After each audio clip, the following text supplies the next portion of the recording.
Hello friends, പുതിയ വീഡിയോയിലേക്ക് എല്ലാവർക്കും സ്വാഗതം. ഞാൻ നിഷ. ഞാൻ 2 ദിവസം മുമ്പിട്ട നിങ്ങളൊരു ഉയർന്ന വൈബ്രേഷനുള്ള വ്യക്തിയാണെന്നതിൻ്റെ 9 അടയാളങ്ങൾ എന്ന വീഡിയോയ്ക്ക് തന്ന സപ്പോർട്ടിന് ഒരുപാട് നന്ദിയുണ്ട്. ആ വീഡിയോ കണ്ട ഒരുപാട് പേരുടെ ജീവിതത്തിൽ ഈ 9 അടയാളങ്ങളും പ്രകാശിക്കുന്നു എന്നറിഞ്ഞതിൽ എനിക്ക് ഒരുപാട് സന്തോഷമുണ്ട്. ഒരു ഉയർന്ന വൈബ്രേഷൻ എന്ന് പറയുന്നത് നിങ്ങളുടെ ഉള്ളിലെ ശാന്തി, സ്നേഹം, വിശ്വാസം, ഒപ്പം പോസിറ്റീവ് എനർജി എന്നിവയുടെ പ്രതിഫലനമാണ്. നിങ്ങളിത് തിരിച്ചറിഞ്ഞു, അതാണ് ഏറ്റവും വലിയ സന്തോഷം. അത് എൻ്റെ ഈ യാത്രയ്ക്ക് വലിയ പ്രചോദനമാണ്. അതുകൊണ്ട് തന്നെ എല്ലാവർക്കും സന്തോഷവും സമാധാനവും ഉണ്ടാവട്ടെ എന്ന് പ്രാർത്ഥിച്ചുകൊണ്ട് ഞാൻ അടുത്ത വീഡിയോയിലേക്ക് കടക്കുന്നു.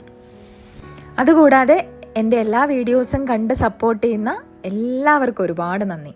ഓക്കെ, ഇന്ന് നമ്മൾ സാധാരണക്കാർ കേൾക്കാത്ത എന്നാൽ നമ്മുടെ ജീവിതത്തിൽ വലിയ മാറ്റങ്ങൾ കൊണ്ടുവരാൻ കഴിയുന്ന ഒരു വിഷയത്തെക്കുറിച്ചാണ് ഞാൻ സംസാരിക്കാൻ പോകുന്നത്.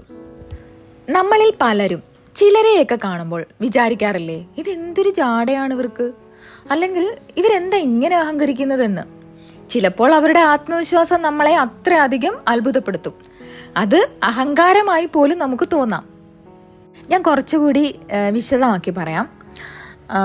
പല രീതിയിലാണ് കേട്ടോ ഇത് നമുക്ക് തോന്നുന്നത്.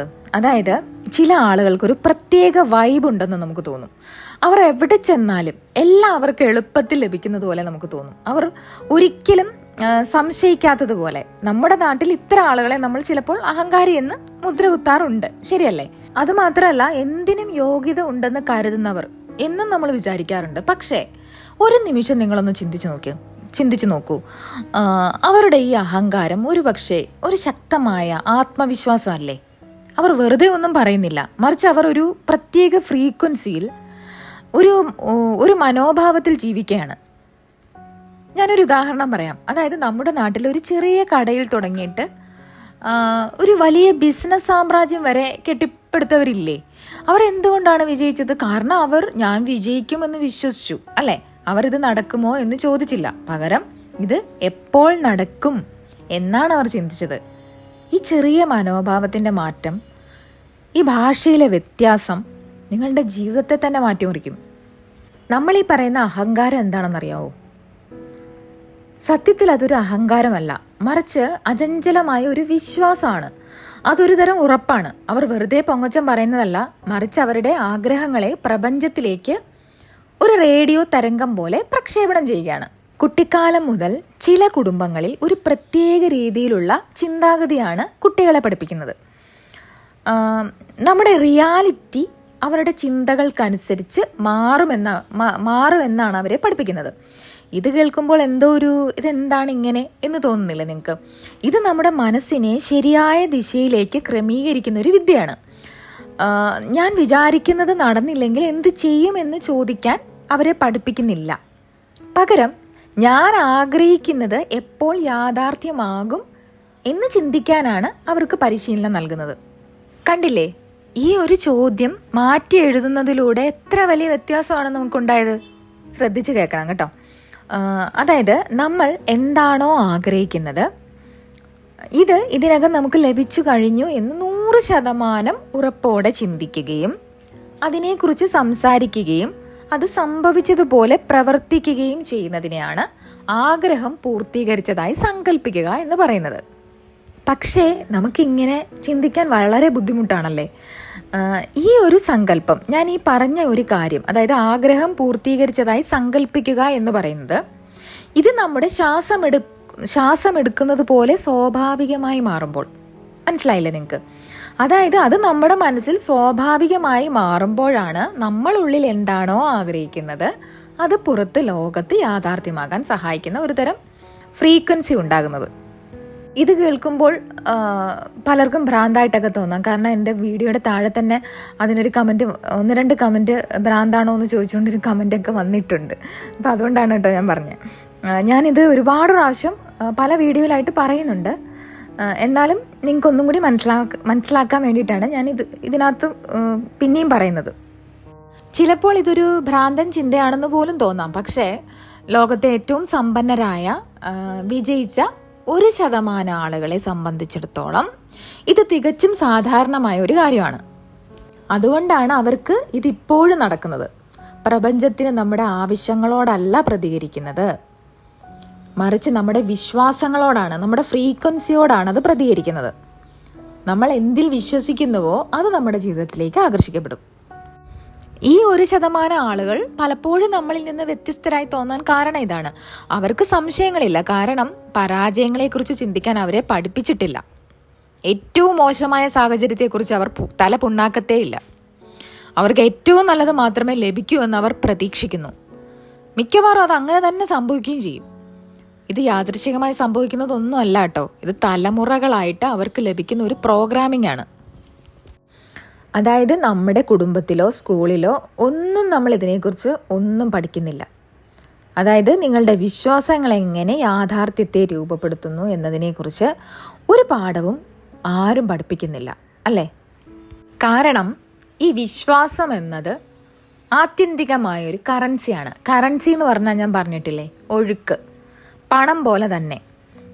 ഇതെല്ലാവർക്കും എളുപ്പത്തിൽ ലഭിക്കുന്നത് ചിലരുടെ താല്പര്യങ്ങൾക്കെതിരാണ്. നിങ്ങളൊന്ന് ആലോചിച്ച് നോക്കൂ, ചരിത്രത്തിലുടനീളം ഈ അറിവ്, അതായത് നമ്മുടെ ചിന്തകൾ എങ്ങനെ യാഥാർത്ഥ്യത്തെ സ്വാധീനിക്കുന്നു എന്നത് രഹസ്യ സമൂഹങ്ങളും രാജകുടുംബങ്ങളും, അതായത് സീക്രട്ട് സൊസൈറ്റികളിലും റോയൽ ഫാമിലീസിലും മാത്രം ഒതുങ്ങി നിൽക്കുന്ന ഒരു രഹസ്യമായിരുന്നു ഇത്. ഈ സത്യം പതുക്കെ പതുക്കെ അംഗീകരിക്കപ്പെട്ടാൽ എന്തായിരിക്കും സംഭവിക്കുന്നതെന്നറിയാമോ? നമ്മുടെ പേടി, സംശയം, മറ്റുള്ളവരെ ആശ്രയിച്ച് ജീവിക്കുക എന്ന ഈ ചിന്താഗതികളെ അടിസ്ഥാനമാക്കിയിട്ടുള്ള പല സിസ്റ്റങ്ങളും തകർന്നു വീഴും. ആളുകൾക്ക് ശക്തിയില്ലെന്ന് തോന്നുമ്പോഴാണ് ചില സ്ഥാപനങ്ങളും അതുപോലെ തന്നെ വ്യവസ്ഥിതികളും തഴച്ചു വളരുന്നത്. നമുക്ക് പുറത്തുനിന്ന് എന്തോ ഒന്ന് ആവശ്യമാണെന്ന് നമ്മളോട് പറയുമ്പോഴാണ് പല മാർക്കറ്റുകളും ഇതേപോലെ സജീവമാകുന്നത്. എന്നാൽ സ്വന്തം ഉള്ളിൽ നിന്ന് കാര്യങ്ങൾ യാഥാർത്ഥ്യമാക്കാൻ അറിയുന്ന ഒരാൾക്ക് ഇതിൻ്റെ ഒന്നും ആവശ്യമില്ല. അതുകൊണ്ടാണ് ഈ പ്രബലരായ ആളുകൾ ഈ വിവരങ്ങൾ സംരക്ഷിച്ചു വെക്കുന്നത്. ഇത് സങ്കീർണമായതുകൊണ്ടല്ല, മറിച്ച് വളരെയധികം ശക്തിയുള്ളത് കൊണ്ടാണ്. എല്ലാവരും അവരെ പോലെ ചിന്തിക്കാൻ തുടങ്ങിയാൽ ഈ 1% ആളുകൾ ഇനി 1% ആയിരിക്കില്ല. ഇതൊരു കൺസ്പിറസി അല്ല, ഇറ്റ്സ് അബൌട്ട് കൺട്രോൾ. ഇതൊരു നിയന്ത്രണത്തെക്കുറിച്ചാണ്. ബലം കൊണ്ടുള്ള കൺട്രോൾ അല്ല, മറിച്ച് നമ്മുടെ ശ്രദ്ധയെയും വിശ്വാസങ്ങളെയും നിയന്ത്രിക്കുന്നതിലൂടെയുള്ള നിയന്ത്രണം. ഡോമിനേറ്റ് ആയിട്ടുള്ള ആൾക്കാർ മാനിഫെസ്റ്റേഷൻ പരസ്യമായിട്ട് പഠിക്കുന്നില്ല. അവരത് അവരുടെ ജീവിതത്തിൽ സ്വകാര്യമായിട്ട് ജീവിച്ച് കാണിക്കുകയാണ്. അവരുടെ കുട്ടികൾ വളർന്നു വരുന്നത് പുറം ലോകം അവരുടെ ഉള്ളിലെ വിശ്വാസങ്ങളെയും ഉറപ്പുകളെയും മാത്രം പ്രതിഫലിപ്പിക്കുന്നു എന്ന് മനസ്സിലാക്കിക്കൊണ്ടാണ്. നമ്മളെപ്പോഴും പറയാറില്ലേ, പണം ഇന്ന് വരും നാളെ പോകുമെന്ന്. പക്ഷേ ഈ മനോഭാവം ഉണ്ടല്ലോ, അതാണ് ഇന്ന് നിലനിൽക്കുന്നത്. ഈ പ്രബലരായ, അതായത് ഈ ഡോമിനേറ്റായ ആളുകൾക്ക് ലഭിക്കുന്ന യഥാർത്ഥ പാരമ്പര്യം വെറും സമ്പത്തല്ല, മറിച്ച് ആ സമ്പത്ത് ഉണ്ടാക്കുന്ന വിശ്വാസ വ്യവസ്ഥയാണ്. തലമുറകളായിട്ടുള്ള സമ്പത്ത് വെറും ബാങ്ക് നിക്ഷേപങ്ങളോ അല്ലെങ്കിൽ സാമ്പത്തികമായിട്ടുള്ളതൊന്നും അല്ല നിലനിൽക്കുന്നത്, മറിച്ച് ഈ വിശ്വാസ ഘടനകളാണ്. എനിക്കെപ്പോഴും ആവശ്യത്തിൽ കൂടുതൽ ഉണ്ടാവും, സമ്പത്ത് എന്നും എൻ്റെ ജീവിതത്തിൽ സാധാരണമായൊരു കാര്യമാണ്, വിജയം എൻ്റെ സ്വാഭാവിക അവസ്ഥയാണ്, ഇതൊന്നും വെറും വാക്കുകളല്ല കേട്ടോ. ഇവയൊക്കെ അവർക്ക് ലഭിക്കുന്ന അടിസ്ഥാനപരമായ അനുമാനങ്ങളാണ്. ചെറുപ്പത്തിൽ തന്നെ അവരെ അത് പഠിപ്പിക്കുന്നുണ്ട്. ഒരു ധനികൻ്റെ കുട്ടിക്ക് വെറും പണം മാത്രമല്ല കേട്ടോ ലഭിക്കുന്നത്, അവൻ്റെ ലോകത്തെ കാണാനുള്ള ഒരു പ്രത്യേക ലെൻസാണ് അവന് വേണ്ടി ലഭിക്കുന്നത്. പ്രപഞ്ചം സമ്പന്നമാണെന്നും അവസരങ്ങൾ എല്ലായിടത്തും ഉണ്ടെന്നും അവർ ആഗ്രഹിക്കുന്നത് അവർക്ക് ലഭിക്കാൻ കഴിയുമെന്നും ഒക്കെയാണ് ഈ ലെൻസ് അവരോട് പറയുന്നത്. അതുകൊണ്ടാണ് ലോട്ടറി അടിക്കുന്ന പലരും ഏതാനും വർഷങ്ങൾക്കുള്ളിൽ എല്ലാം നഷ്ടപ്പെടുത്തുന്നത്. അവർക്ക് പണം ലഭിച്ചു, പക്ഷെ ആ ഫ്രീക്വൻസി ലഭിച്ചില്ല. മനസ്സിലായോ നിങ്ങൾക്ക്? ഇപ്പം മനസ്സിലായില്ലേ? സമ്പത്തിന് അനുയോജ്യമായ മനോഭാവമില്ലെങ്കിൽ ആ യാഥാർത്ഥ്യം തകർന്നു വീഴും. അതുപോലെ തന്നെ നേരെ മറിച്ച് സമ്പന്നരായി ജീവിച്ച പലരും എല്ലാം നഷ്ടപ്പെട്ടാലും അനായാസം തിരിച്ചു വരുന്നത് നിങ്ങൾ കാണാറില്ലേ? നിങ്ങൾ കണ്ടിട്ടില്ലേ? എന്തുകൊണ്ടാണ് അതങ്ങനെ സംഭവിക്കുന്നത്? കാരണം അവർക്ക് ആഗ്രഹിക്കുന്ന കാര്യങ്ങളെ വീണ്ടും ആകർഷിക്കുന്ന ആ വിശ്വാസ വ്യവസ്ഥ ഇപ്പോഴും ഉണ്ട്. ഇത് തന്നെയാണ് യഥാർത്ഥ തലമുറകളായിട്ടുള്ള സമ്പത്ത് എന്ന് പറയുന്നത്. ബാങ്ക് അക്കൗണ്ടിലെ പൂജ്യങ്ങളൊന്നും അല്ല, മറിച്ച് ആ പൂജ്യങ്ങളെ അനായാസം ഉണ്ടാക്കുന്ന മനോഭാവമാണ്. ഈ മനോഭാവമില്ലാത്ത സമ്പത്ത് താൽക്കാലികമാണ്. എന്നാൽ സമ്പത്ത് അനിവാര്യമാണെന്ന് കരുതുന്ന ബോധം ശാശ്വതമാണ്. അവർ പിന്നിൽ വിട്ടുപോകുന്ന പാരമ്പര്യം വെറും സ്വത്തുക്കളല്ല, മറിച്ച് ഈ ശക്തമായ അനുമാനങ്ങളാണ്. ഞാൻ എന്താണ് ഈ പറഞ്ഞു വന്നതെന്ന് നിങ്ങൾക്കെല്ലാം എല്ലാവർക്കും മനസ്സിലായില്ലേ? ഞാൻ പറഞ്ഞു വന്നത് യഥാർത്ഥ സമ്പത്ത് എന്താണെന്നാണ്. അതായത് നമ്മൾ പലപ്പോഴും സമ്പത്തെന്ന് കേൾക്കുമ്പോൾ ബാങ്ക് അക്കൗണ്ടിലെ ലക്ഷക്കണക്കിന് രൂപയോ വലിയ വീടോ ആഡംബര കാറോ ആണല്ലേ നമ്മൾ ചിന്തിക്കുന്നത്. പക്ഷെ യഥാർത്ഥ സമ്പത്ത് എന്താണ്? അതൊരു മനോഭാവമാണ്, നിങ്ങളുടെ വിശ്വാസമാണ്. അത് നമ്മുടെ കുടുംബത്തിൽ നിന്നും പകർന്നു കിട്ടുന്ന ലോകവീക്ഷണമാണ്. ലോകവീക്ഷണം എന്ന് പറഞ്ഞാൽ എന്താണ്? ലോകം സമൃദ്ധമാണ്, അവസരങ്ങൾ എല്ലായിടത്തും ഉണ്ട്, നിന്റെ ആഗ്രഹങ്ങൾ ഇതിനകം നിന്റേതാണ് എന്ന മനോഭാവം. മനസ്സിലായില്ലേ? അതായത് ഈ ഒരു മനോഭാവം നമ്മൾ കുട്ടിയായിരിക്കുമ്പോഴേ, അതായത് ചെറുപ്പമായിരിക്കുമ്പോൾ തന്നെ പഠിക്കുന്നു എന്നാണ് പറഞ്ഞത്.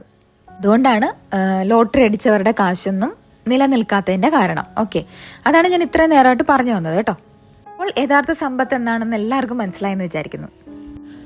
നമ്മുടെ ലോകം അവിശ്വസനീയമായ ഉയരങ്ങളിലെത്തുകയും അതേപോലെ താഴേക്ക് പതിക്കുകയും ചെയ്ത ആളുകളുടെ കഥകൾ കൊണ്ട് നിറഞ്ഞിരിക്കുകയാണ് അല്ലേ? കായിക താരങ്ങൾ, സിനിമാ താരങ്ങൾ, അങ്ങനെ പലരും പ്രശസ്തിയോ സമ്പത്തോ നേടിയെങ്കിലും അതെങ്ങനെ ലഭിച്ചു എന്ന് അവർക്ക് പലപ്പോഴും മനസ്സിലായിട്ടില്ല. എന്നാൽ സത്യം ഇതാണ്, എന്തെങ്കിലും എങ്ങനെയാണ് നിങ്ങളുടെ ജീവിതത്തിലേക്ക് വന്നതെന്ന് നിങ്ങൾക്ക് അറിയില്ലെങ്കിൽ അതെങ്ങനെ നിലനിർത്തണമെന്ന് നിങ്ങൾക്കറിയില്ല. മാനിഫെസ്റ്റേഷൻ എല്ലായ്പ്പോഴും നടക്കുന്നുണ്ട്. നിങ്ങൾ അറിഞ്ഞോ അറിയാതെയോ ഇത് സംഭവിക്കുന്നുണ്ട്. പക്ഷേ തങ്ങളുടെ ഉള്ളിലെ ലോകത്തെക്കുറിച്ച് മനസ്സിലാക്കാതെ ജീവിതത്തിലേക്ക് എത്തിച്ചേരുന്നവർക്ക് സാഹചര്യങ്ങൾ മാറുമ്പോൾ പലപ്പോഴും അത് താങ്ങാൻ കഴിഞ്ഞെന്ന് വരില്ല. അവർ പരിഭ്രാന്തരാകുന്നു, ഭയത്തിലേക്ക് വഴുതി വീഴുന്നു. ആ ഭയം പുതിയ അല്ലെങ്കിൽ കൂടുതൽ ഇരുണ്ട യാഥാർത്ഥ്യം സൃഷ്ടിക്കാൻ തുടങ്ങുന്നു. എന്നാൽ ഈ പ്രബലരായ ആളുകൾ അവരുടെ കുട്ടികളെ വിജയിക്കാൻ മാത്രമല്ല, ആ വിജയത്തെ എങ്ങനെ നിലനിർത്തണം എന്ന് പഠിപ്പിക്കുന്നു. ബാഹ്യമായിട്ടുള്ള വിജയം അവരുടെ ആന്തരികമായ ഉറപ്പുമായിട്ട് പൊരുത്തപ്പെടണമെന്ന് അവർ പഠിപ്പിക്കുന്നു. നിങ്ങൾ യാഥാർത്ഥ്യത്തെ പിന്തുടരുകയല്ല വേണ്ടത്, മറിച്ച് അതിനെ രൂപപ്പെടുത്തുകയാണ് ചെയ്യേണ്ടത്. ഈ ആന്തരിക പരിശീലനമില്ലാതെ വലിയ സമ്പത്തുകൾ പോലും എളുപ്പത്തിൽ തകർന്നു പോകും. അതുകൊണ്ടാണ് പലരും ഉയരുകയും പിന്നീട് താഴുകയും ചെയ്യുന്നത്.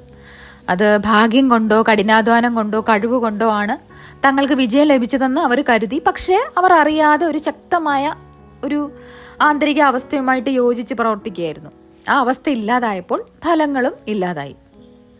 നിങ്ങൾക്ക് ദശലക്ഷക്കണക്കിന് രൂപയുണ്ടാകാം, പക്ഷേ നിങ്ങൾക്ക് കുറവുണ്ടെന്ന് തോന്നുകയാണെങ്കിലോ? നിങ്ങൾ ഒടുവിൽ കുറവ് തന്നെ യാഥാർത്ഥ്യമാക്കും. നിങ്ങൾക്ക് പ്രശസ്തി ഉണ്ടാവാം, പക്ഷെ നിങ്ങൾ ആർക്കും ശ്രദ്ധിക്കപ്പെടാത്ത ഒരാളാണെന്ന് തോന്നുകയാണെങ്കിൽ നിങ്ങൾ പതിയെ ആളുകളുടെ മുന്നിൽ നിന്ന് മാഞ്ഞു പോകും. യഥാർത്ഥ ദുഃഖം സമ്പത്ത് നഷ്ടപ്പെടുന്നതല്ല കേട്ടോ, മറിച്ചത് എങ്ങനെയാണ് നിങ്ങൾ ആദ്യം സൃഷ്ടിച്ചതെന്ന് ഒരിക്കലും മനസ്സിലാകാത്തതാണ്. അതാണ് താഴെ വീഴുന്നവരും എന്നും ഉയർന്നു നിൽക്കുന്നവരും തമ്മിലുള്ള വ്യത്യാസം. ഓക്കെ, ഈ ഒരു മനോഭാവം നിങ്ങൾക്ക് എങ്ങനെ നേടാമെന്ന് നോക്കാം. ഈ മനോഭാവം ജനിതകമല്ല. ഇത് കോടീശ്വരന്മാർക്കും പ്രത്യേക കുടുംബങ്ങൾക്കും മാത്രം ഉള്ള സ്വത്തൊന്നുമല്ല. ഇതൊരു ഫ്രീക്വൻസിയാണ്, അതായത് ഒരു തരം തരംഗം. ആർക്കും ഇതിലേക്ക് ട്യൂൺ ചെയ്യാൻ പറ്റും, ആർക്കും ഇത് സ്വന്തമാക്കാൻ പറ്റും. ഈ അറിവ് പ്രബലരായ ആളുകൾ രഹസ്യമായി സൂക്ഷിക്കുന്നുണ്ടാകാം, പക്ഷേ അവർക്കിതിൻ്റെ ഉടമസ്ഥാവകാശമൊന്നുമില്ല. നിങ്ങളുടെ ആഗ്രഹം പുറത്ത് ദൃശ്യമാകുന്നതിന് മുൻപ് തന്നെ അത് യാഥാർത്ഥ്യമായി എന്ന് വിശ്വസിക്കാനുള്ള കഴിവ്, അതാണ് ആഗ്രഹം പൂർത്തീകരിച്ചതായി സങ്കല്പിക്കാനുള്ള കഴിവ്. അത് പരിശീലിക്കാൻ നിങ്ങൾ തയ്യാറാണെങ്കിൽ ഇതെല്ലാവർക്കും ലഭ്യമാണ്. പക്ഷേ നിങ്ങൾ ആദ്യം ചില കാര്യങ്ങൾ മറന്നു കളയണം, അല്ലെങ്കിൽ മാറ്റിപ്പണിയണം. യാഥാർത്ഥ്യബോധമുള്ളവരായിരിക്കാനും പ്രതീക്ഷകൾ നിയന്ത്രിക്കാനും നിരാശ ഒഴിവാക്കാനും നിങ്ങളെ പഠിപ്പിച്ചിട്ടുണ്ടാകാം. എന്നാൽ ആ പഠിപ്പിക്കലുകൾ നിങ്ങളെ സഹായിക്കാനല്ല, മറിച്ച് നിങ്ങളെ നിയന്ത്രിക്കാനായിരുന്നെങ്കിലോ?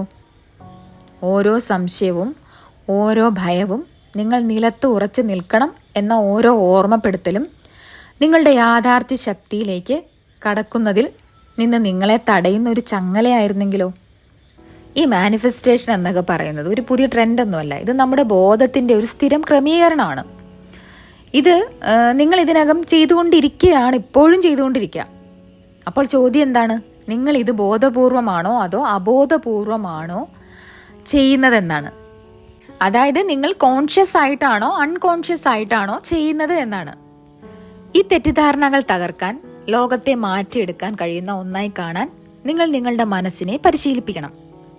അല്ലാതെ ഒരു മാറ്റവും വരുത്താൻ കഴിയാത്ത ഒന്നായിട്ടല്ല. നിങ്ങൾ ആഗ്രഹിക്കുന്നത് ഇതിനകം നിങ്ങളുടേതാണെന്ന് കരുതി സംസാരിക്കുക. നിങ്ങളുടെ ആഗ്രഹം സഫലമായതിന്റെ വികാരം ഉള്ളറിഞ്ഞ് അനുഭവിക്കുക. ആ അവസ്ഥയിൽ ജീവിക്കുക. ഈ ഫ്രീക്വൻസിയിൽ ചേരാൻ നിങ്ങൾക്കൊരു വലിയ സമ്പത്തൊന്നും ആവശ്യമില്ല. നിങ്ങളുടെ ആഗ്രഹങ്ങളിലല്ല, മറിച്ച് എല്ലാം ഇതിനകം സംഭവിച്ചു എന്ന് അനുമാനിക്കാനുള്ള നിങ്ങളുടെ ശക്തിയിൽ നിങ്ങൾ വിശ്വസിക്കണം. അത് ഞാൻ നേരത്തെ ഒരുപാട് വീഡിയോയിൽ പറഞ്ഞിട്ടുള്ള കാര്യം തന്നെയാണ് ഇവിടെ ഒന്നും കൂടി സൂചിപ്പിക്കുന്നത്. അപ്പോൾ നിങ്ങളുടെ ചിന്തകളെ എങ്ങനെ നിയന്ത്രിക്കാൻ പറ്റും എന്ന് നോക്കാം. എന്നെ സംബന്ധിച്ചിടത്തോളം ഇന്നത്തെ കാലത്ത് ഈ ആളുകളുടെ ചിന്തകളെ നിയന്ത്രിക്കുന്നത് എന്നത്തേക്കാളും എളുപ്പമാണ്. ശരിക്കും ഈ 24 മണിക്കൂർ ഇൻ്റർനെറ്റും കണക്ടിവിറ്റിയും ഒക്കെ ഉള്ളതുകൊണ്ടേ വിവരങ്ങൾ ഒരു ബട്ടൺ അമർത്തിയാൽ തന്നെ കിട്ടും നമുക്ക്. അപ്പോൾ നിങ്ങൾ എന്ത് കാണുന്നു, നിങ്ങൾ എന്ത് കേൾക്കുന്നു എന്നതിൻ്റെ നിയന്ത്രണം ഏറ്റെടുക്കുന്നതിലൂടെ നിങ്ങളുടെ മനോഭാവത്തിൻ്റെ നിയന്ത്രണം നിങ്ങൾ ഏറ്റെടുക്കുകയാണ്. അതുകൊണ്ട് തന്നെ നിങ്ങളുടെ ആഗ്രഹം പൂർത്തീകരിച്ചതായിട്ട് സങ്കല്പിക്കുക. അത് ഇതിനകം നിങ്ങളുടേതാണെന്ന് കരുതി സംസാരിക്കുക. ആ ആഗ്രഹം യാഥാർത്ഥ്യമായ അവസ്ഥയിൽ ജീവിക്കാം. ഈ വീഡിയോ നിങ്ങൾക്ക് ഇഷ്ടപ്പെട്ടെന്ന് വിചാരിക്കുന്നു. ഇഷ്ടപ്പെട്ടാൽ ലൈക്ക് ചെയ്യാൻ മറക്കരുത്. ഇതുമായിട്ട് ബന്ധപ്പെട്ട് എന്തെങ്കിലും സംശയം ഉണ്ടെങ്കിൽ കമൻറ്റ് ബോക്സിൽ അറിയിക്കുക. എല്ലായ്പ്പോഴും നിങ്ങളുടെ സ്നേഹത്തിനും പിന്തുണയ്ക്കും ഒരുപാട് നന്ദിയുണ്ട്. അടുത്ത വീഡിയോയിൽ വീണ്ടും കാണാം. താങ്ക്